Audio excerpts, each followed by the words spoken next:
Coucou et bienvenue dans ce nouveau podcast. Alors là, j'ai tellement hâte aujourd'hui de te partager ces messages.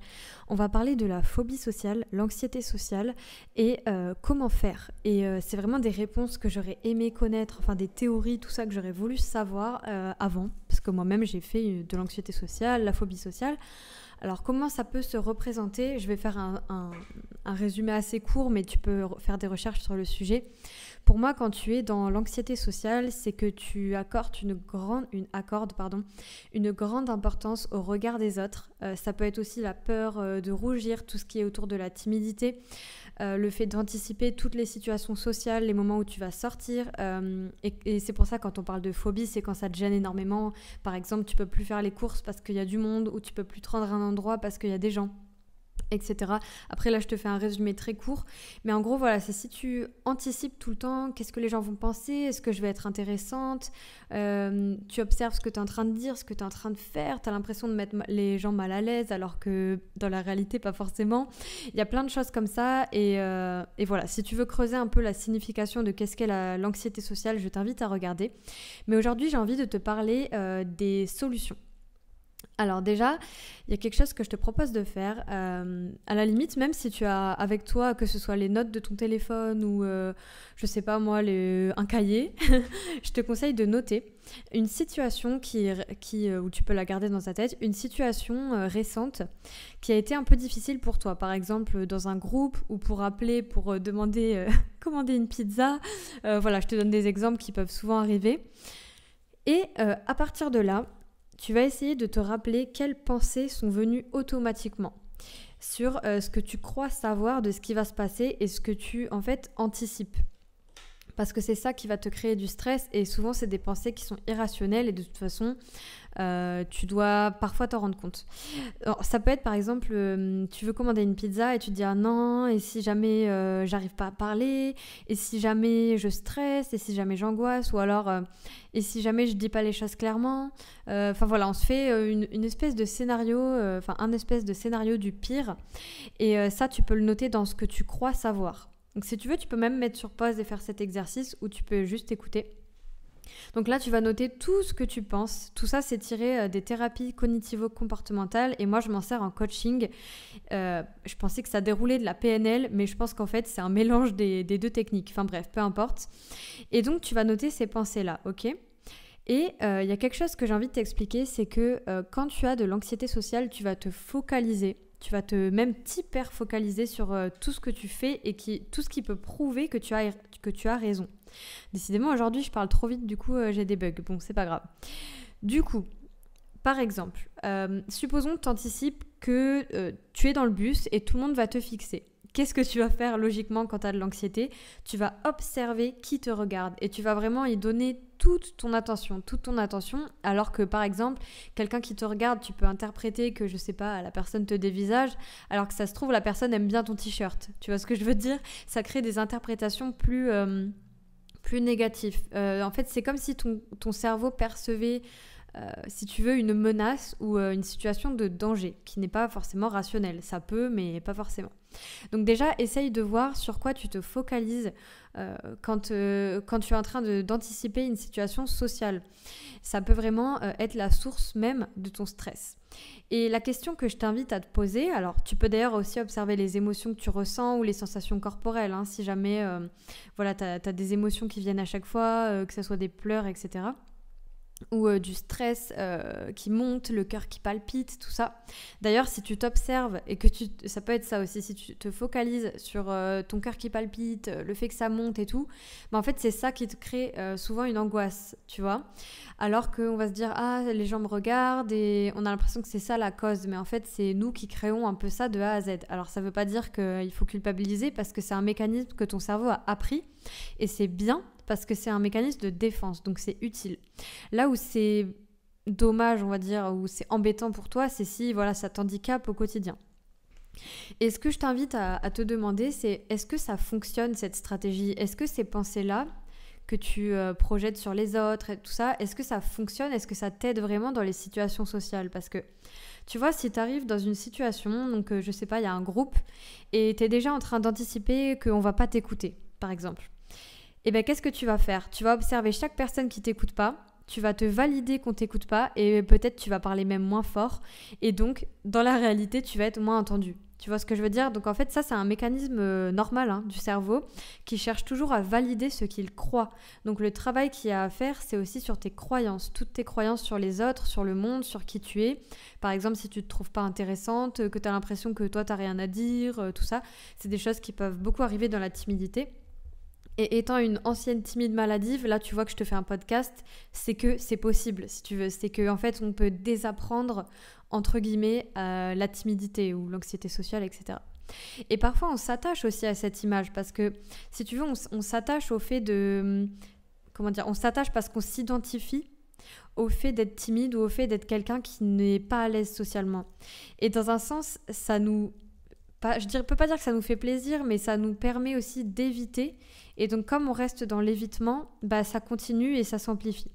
Donc déjà, il y a aussi la phase de comprendre, mais je suis pas que ça en fait. Moi, je suis pas qu'une personne timide, je suis pas qu'une personne anxieuse et je suis pas définitivement, surtout, mal à l'aise socialement parce que ça s'apprend d'être à l'aise socialement.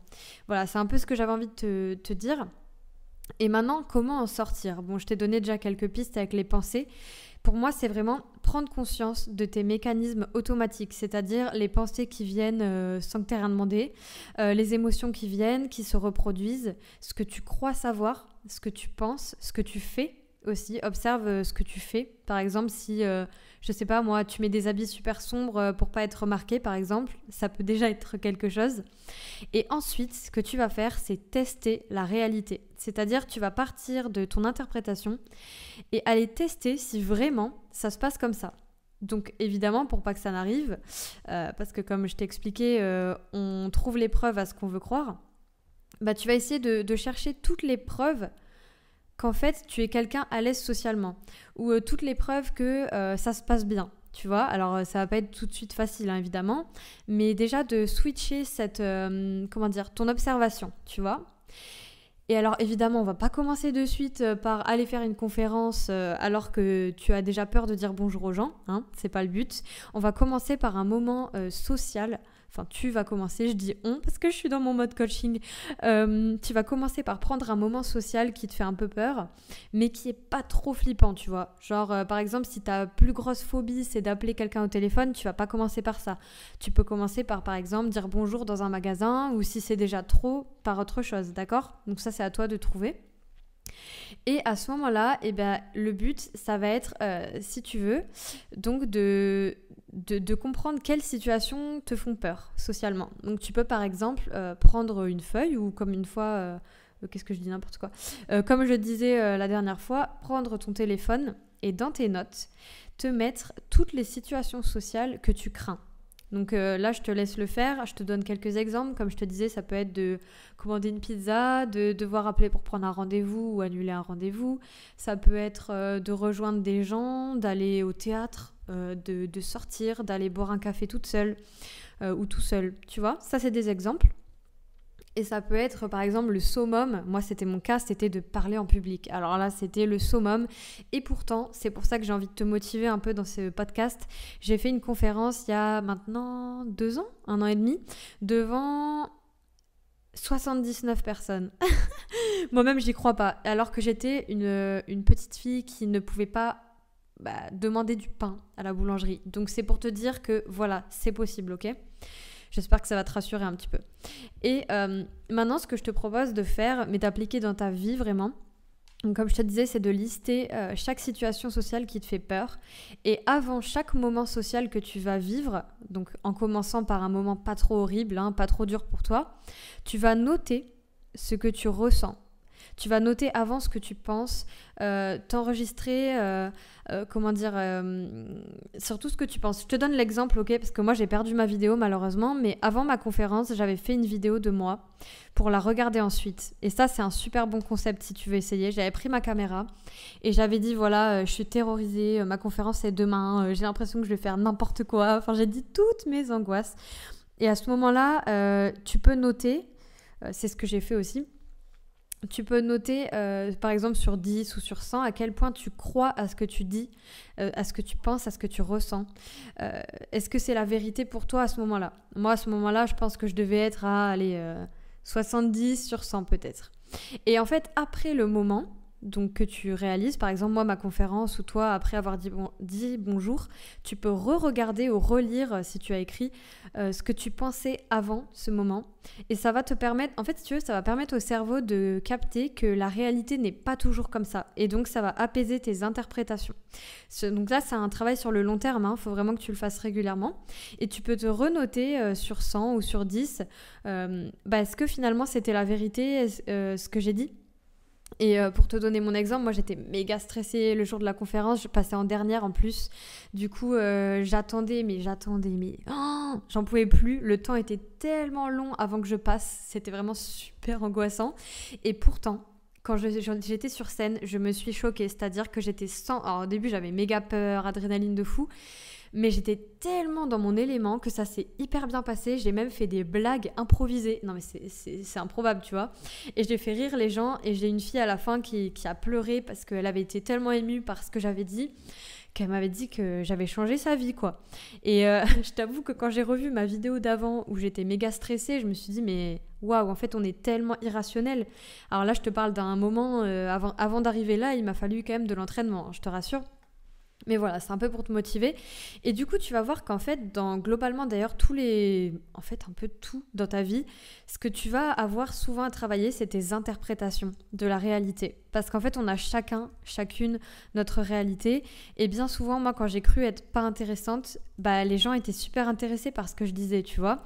Alors après, tu peux tomber sur des gens qui aiment pas ce que tu dis, c'est pas le problème. Mais tu vois, on a tendance tellement à anticiper ça qu'au final, on devient pas intéressant ou pas intéressante. Tu vois ce que je veux dire ?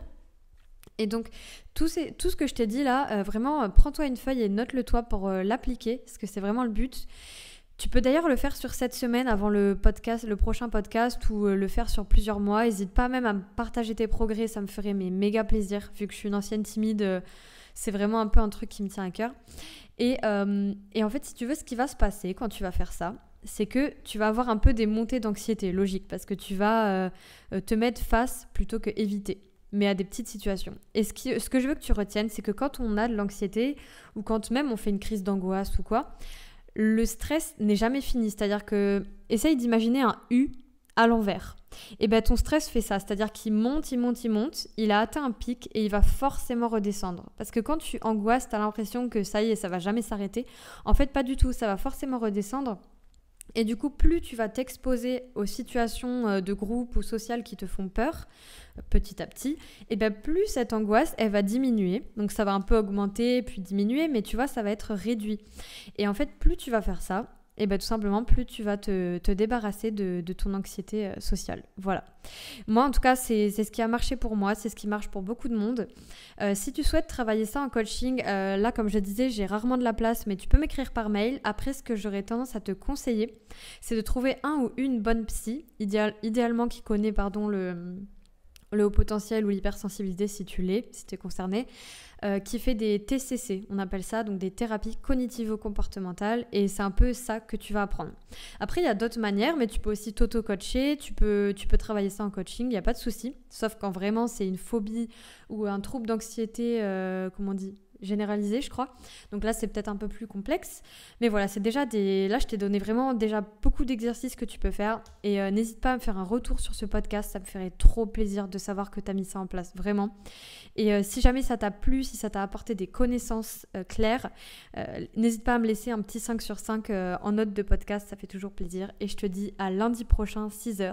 C'est l'heure de sortie, mais t'es pas obligé encore une fois de regarder à 6h du matin.